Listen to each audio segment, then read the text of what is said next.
ఈ వీడియోలో 10వ తరగతి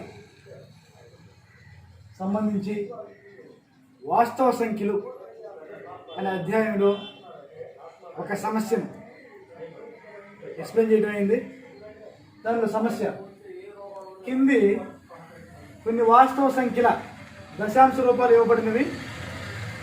ప్రతి సందర్భంలోనూ ఇవ్వబడిన సంఖ్య అకరణీయము కాదో తెలపండి.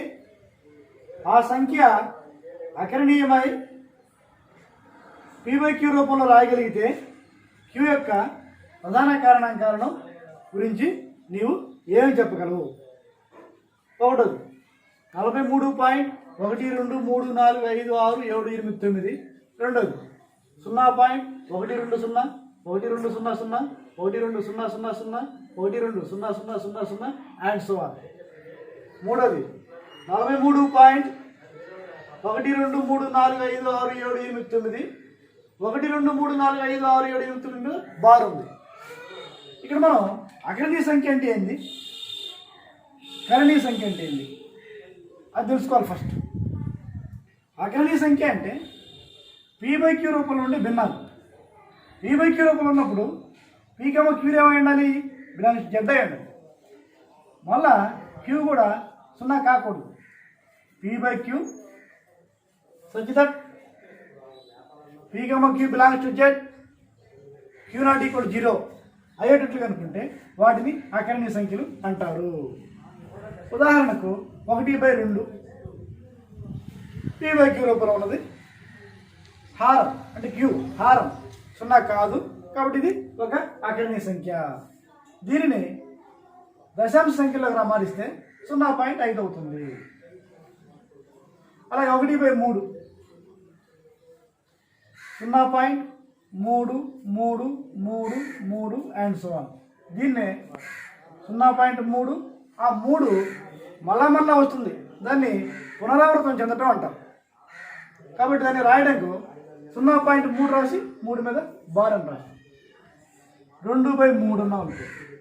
0.666 అండ్ సో ఆన్. 6 పునరావృతం అవుతుంది కాబట్టి 0.66 మీద బార్ అని రాసి 1/4 అన్నా అనుకో 0.25 1/5 అన్నాం 0.2 ఇక్కడ 0.5 ఆగిపోయింది, 0.25 ఆగిపోయింది, 0.2 ఆగిపోయింది. వీటిని అంతం చెందే దశాంశ భిన్నాలు అంటారు. ఇక్కడ 3 రిపీట్ అవుతూ ఉంది అంటే ఆవర్తనం చెందుతూ ఉంది. వీటిని ఆవర్తనం చెందే దశాంశ భిన్నాలు అంటాం. అంటే అకరణీయ సంఖ్యలు అంతం పొందుతాయి లేదా ఆవర్తనం చెందుతాయి. దానికి రివర్స్గా అంతమొందేవి ఆవర్తనం చెందేవి అకరణీయ సంఖ్యలు అంటాం. ఇక్కడ చూడండి, అందరికి ఆగిపోయింది, అంతమొందింది కాబట్టి అకరణీయ సంఖ్య. ఇది అంతమందిలేదు, బార్ ఉంది. ఈ 1 2 3 4 5 6 7 8 9 మళ్ళా వస్తూ ఉంటాయి, ఆవర్తనం చెందుతుంది కాబట్టి ఇది కూడా అకరణీయ సంఖ్య. ఇప్పుడు మనకు 2 అకరణీయ సంఖ్యలు వచ్చాయి. ఇప్పుడు కరణీయ సంఖ్య అంటే ఏం చూద్దాం. అంత మందదు, ఆవర్తనం చెందదు. 4.30 330 3330 3330 అండ్ సో ఆన్. ఇది అంతం చెందట్లేదు, ఆవర్తనం చెందట్లేదు. అలాగే పై ఇవి కూడా కరణీయ సంఖ్యలే. √2 √3 √5 √6 √7 ఇవి కూడా అంతము చెందవు, ఆవర్తనం చెందవు. ఇవి కూడా కరణీయ సంఖ్యలే. అంతము చెందని ఆవర్తనము చెందని దశాంశ భిన్నాలను కరణీయ సంఖ్యలు అంటారు. ఇది చూడండి, అంతం చెందలేదు అండ్ సో ఆన్ ఇచ్చున్నారు. అంతం చెందలేదు, ఆవర్తనం కూడా కాలేదు. ఆవర్తనం చెందితే పైన రికరింగ్ రాయొచ్చు, ఒకటే రావాలి. 1 2 1 2 1 2 1 2 అంటే వస్తే ఇప్పుడు ఫర్ ఎగ్జాంపుల్ 0.12 12 12 12 12 అండ్ సో వచ్చింది అనుకో, దీన్ని 0.12 రాసి 12 మీద బార్ అని రాస్తాం. ఇప్పుడు ఆవర్తనం చెందింది అంటాం. ఆవర్తనం చెందింది కాబట్టి అది అకరణీయ సంఖ్య అని రాస్తాం. ఇది ఆవర్తనం చెందలేదు, అంతము చెందలేదు, కాబట్టి ఇది అకరణీయ సంఖ్య కాదు, అంటే ఇది కరణీయ సంఖ్య. ఇప్పుడు మనం చూసినప్పుడు ఇక్కడ ఇది అంతం పొందుతుంది, ఇది అంతం పొందలేదు, ఆవర్తనం చెందుతుంది. ఈ రెండు అకరణీయ సంఖ్యలు. ఇది అంతం పొందలేదు, ఆవర్తనం చెందలేదు, కాబట్టి అకరణీయ సంఖ్య కాదు. అయితే అకరణీయ సంఖ్యలను P/Q రూపంలో రాయగలం. P/Q రూపంలో రాసినప్పుడు Q గురించి ఏం చెప్పగలం అంటే, ఉదాహరణకు 0.5 అన్నా ఉంటుంది, దశాంశ భిన్నం, అంతమంది దశాంశం భిన్నంగా రాస్తే 5/10. 0.25 అన్నా అనుకో, పాయింట్ 2 స్థానాలు ఉన్నాయి, 25/100 రావాలి, 2 స్థానాలు ఉంటాయి.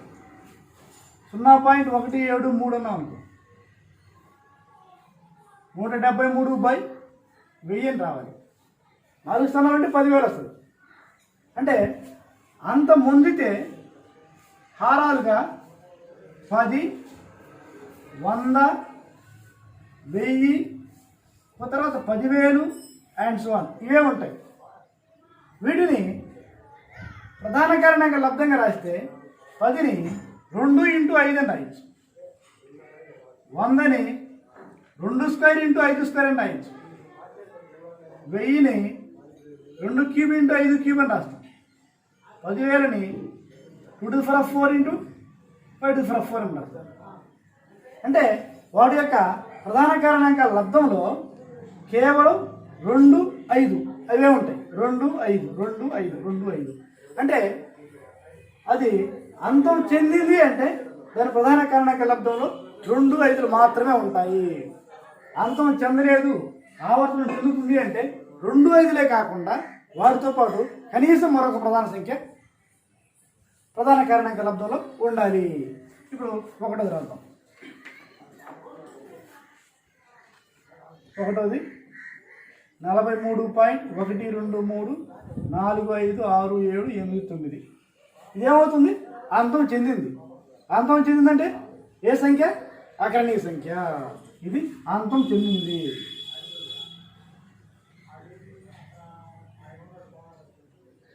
అంతం చెందిన దశాంశ భిన్నం.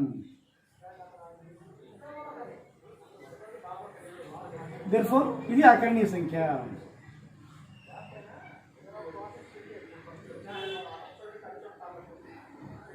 అకరణీయ సంఖ్య అంటే P/Q రూపంలో రాయగలం.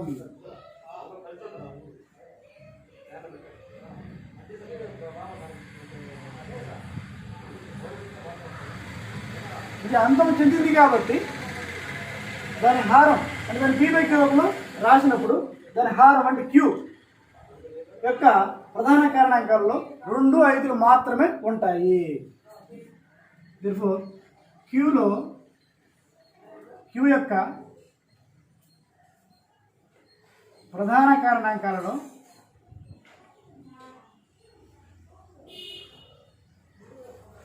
2, 5 మాత్రమే ఉంటాయి.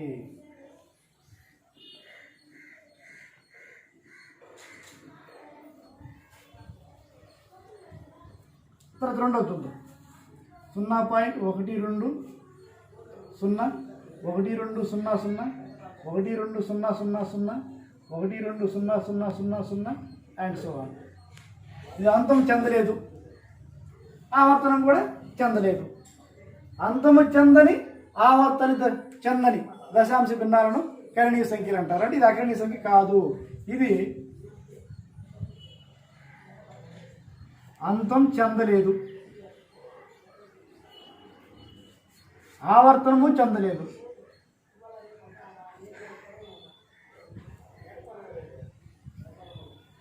దేర్ఫోర్ ఇది అకరణీయ సంఖ్య కాదు.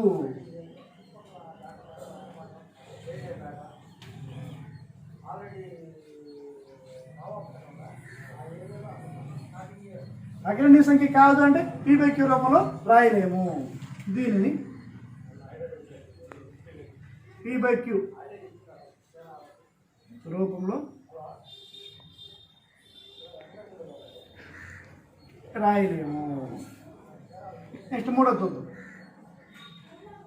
43.123456789. దీని మీద బార్ ఉంది. బార్ ఉందంటే అర్థం ఏంటి? ఆవర్తనం చెందుతుంది అని. అంటే అంతం చెందలేదు, ఆవర్తనం చెందింది. కాబట్టి ఏ సంఖ్య? అగ్రణీయ సంఖ్య. ఇది అంతం చెందని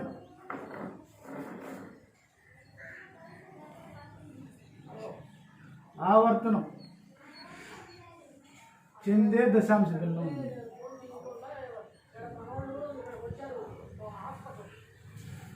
Therefore, ఇది ఒక అకరణీయ సంఖ్య.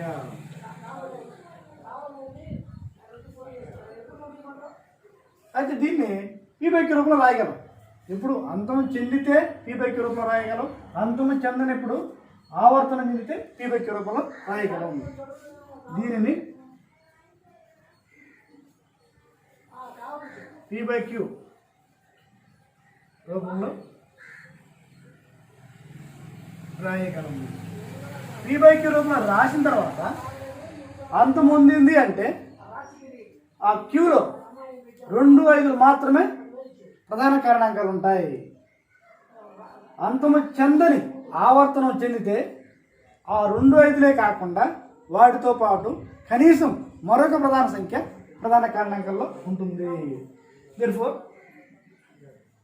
క్యూ యొక్క ప్రధాన కారణాంకాలలో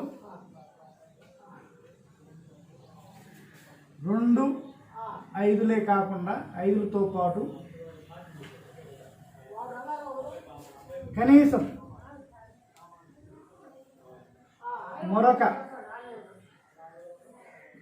ప్రధాన సంఖ్య